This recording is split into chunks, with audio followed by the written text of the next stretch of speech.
guys, welcome to my channel. My name is ReadingBear and I hope you are ready for some more stories. And today, we'll take a look at some new entitled people content. If you enjoyed my content, please don't forget to subscribe to my channel and post some bear emojis in the comment. And now, let's dive right into the stories. The first story is titled, Neighbors Claims He Owns My Property, Drives His Car Through My Garden. Big mistake. TLDR. My neighbor thinks his car is more important than anything else and blocks my driveway for weeks. He drives on the property, destroying my flowers and making my wife very sad. I called a tow truck to take his car away and thought it would fix things. Instead, he tried to claim my own property as his, so I got it checked and found out that I owned his driveway. I dug the entire thing up and turned it into a new garden for my wife to plant wonderful flowers. I got his car towed a second time before he finally gave up and left us alone. Even the calmest of people can be pushed to their limit and decide to serve some epic revenge. Hello everyone. I just wanted to make a quick note that this story takes place where I live in Malaysia, and that is why some choices I make might be different than people living in the West. Anyway, I really hope you enjoy hearing about how I got revenge on my neighbor. I think that by the time I finish telling this story you will agree that they deserved what happened to them. The culture I was brought up in was one that I was taught to always be very respectful of everyone around you. Because of that, it was hard to do something to really make me angry at somebody.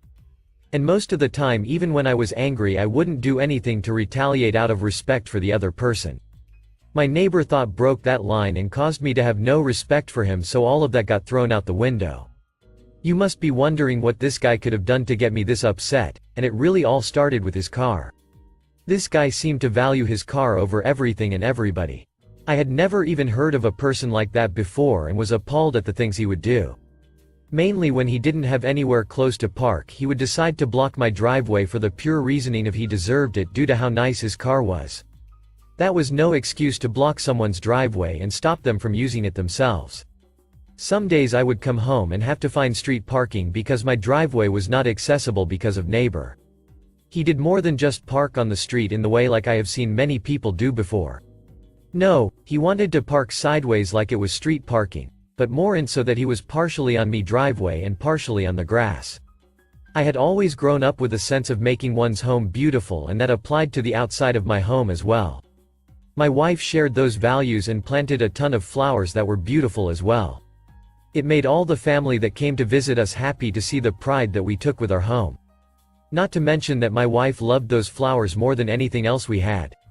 She would spend so much time out there watering them and making sure they were healthy that I knew one day she would make a fantastic mother. I know this sounds unrelated, but the flowers were on the grass right near the driveway.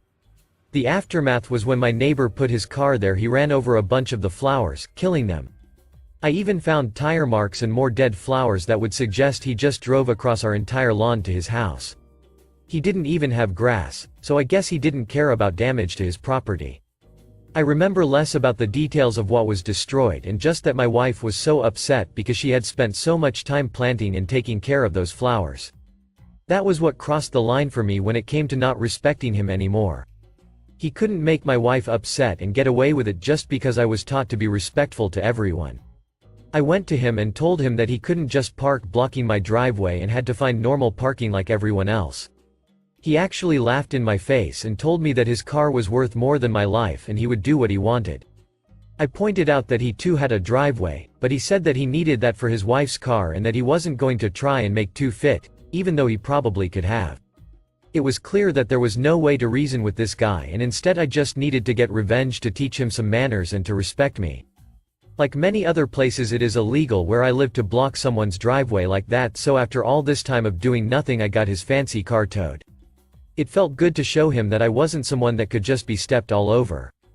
I hoped that would stop the problems, but instead they just grew as he now hated me.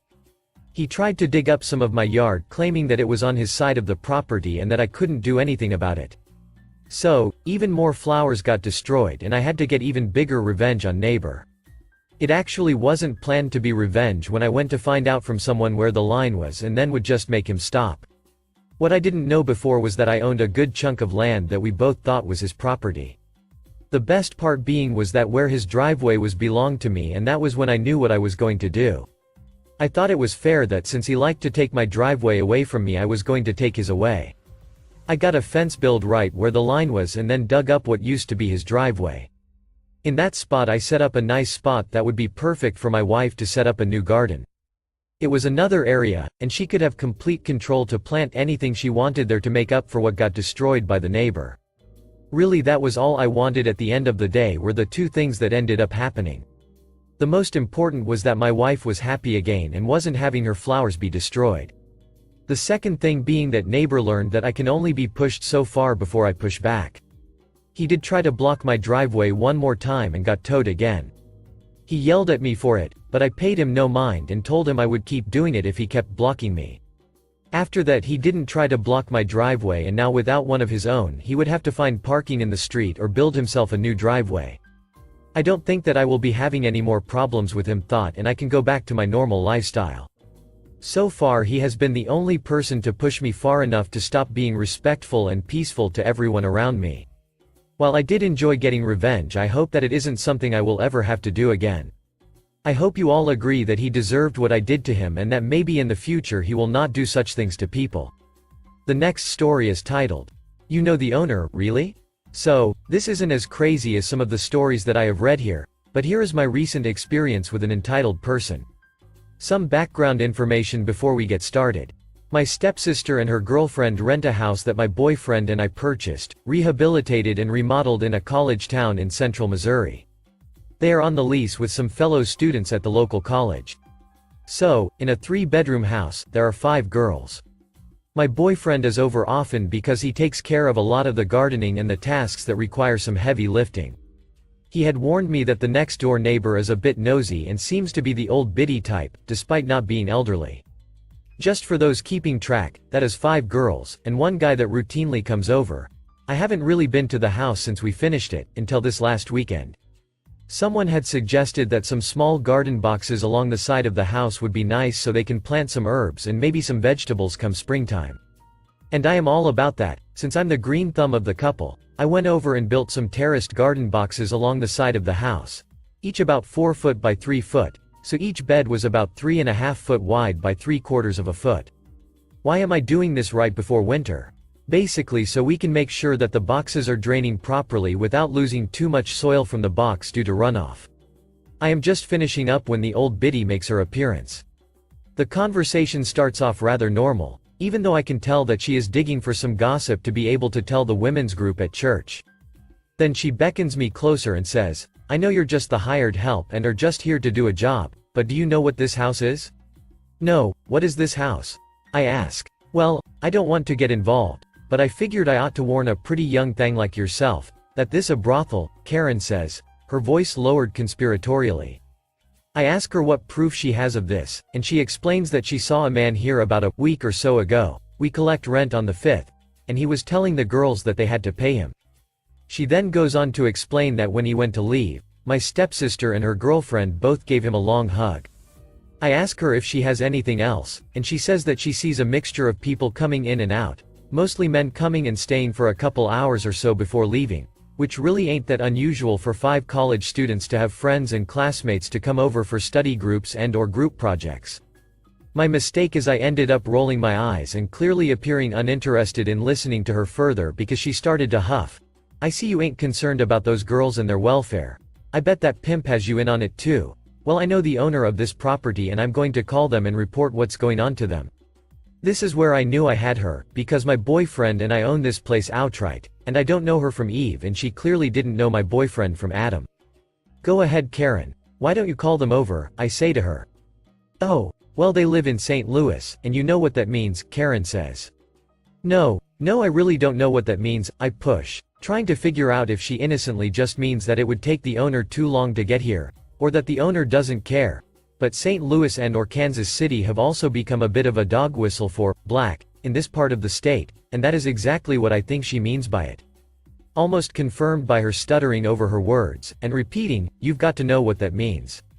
You shouldn't have said nothing. You are exactly what is wrong with this state. Now I need you to take your bigoted ass back inside and leave us alone. And if I hear about you harassing them that live or work here, I'll have the police here hint like and in a hurry to snatch you right on up, I said.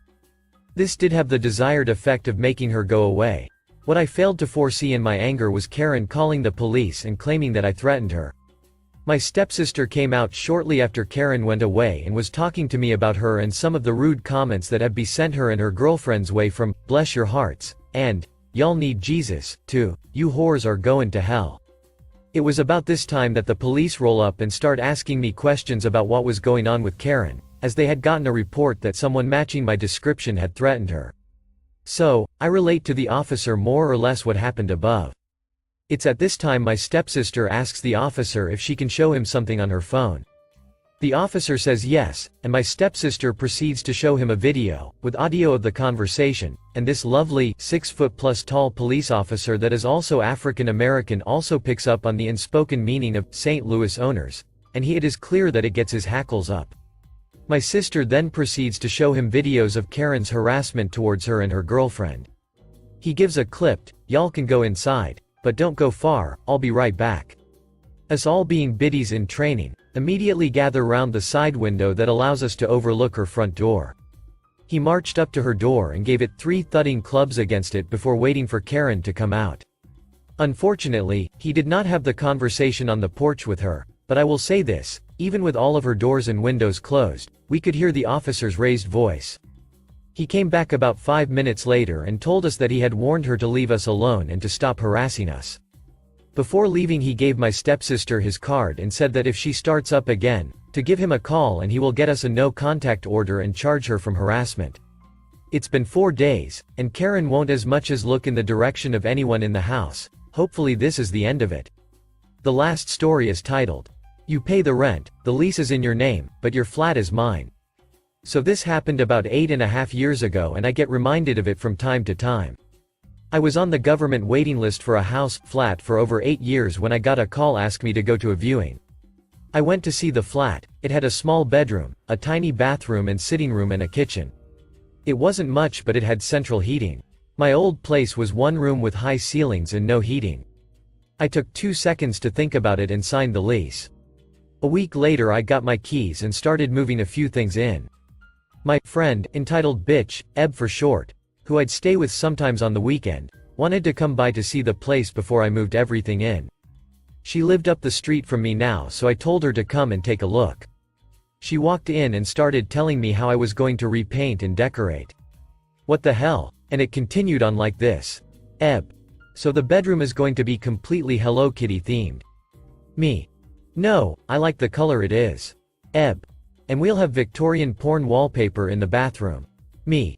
No ducking way is that happening. What kind of loony puts wallpaper in a room that's going to be filled with steam daily? Eb. You'll also need to change your bed covers every Friday by 5 p.m. and you can't use your bed until Sunday night, Monday morning, depending on when we leave. Me. What the duck, look on my face huh? What? Did I miss something? Eb. Well you know how much I hate my housemate, he's a good friend of mine, well, my boyfriend and I hate seeing him so we're going to take your place from Friday until Sunday, and you can sleep at my place on the sofa. We need somewhere nice and private to have sex and without my a-hole housemate. You've slept on my sofa before, it'll be fine.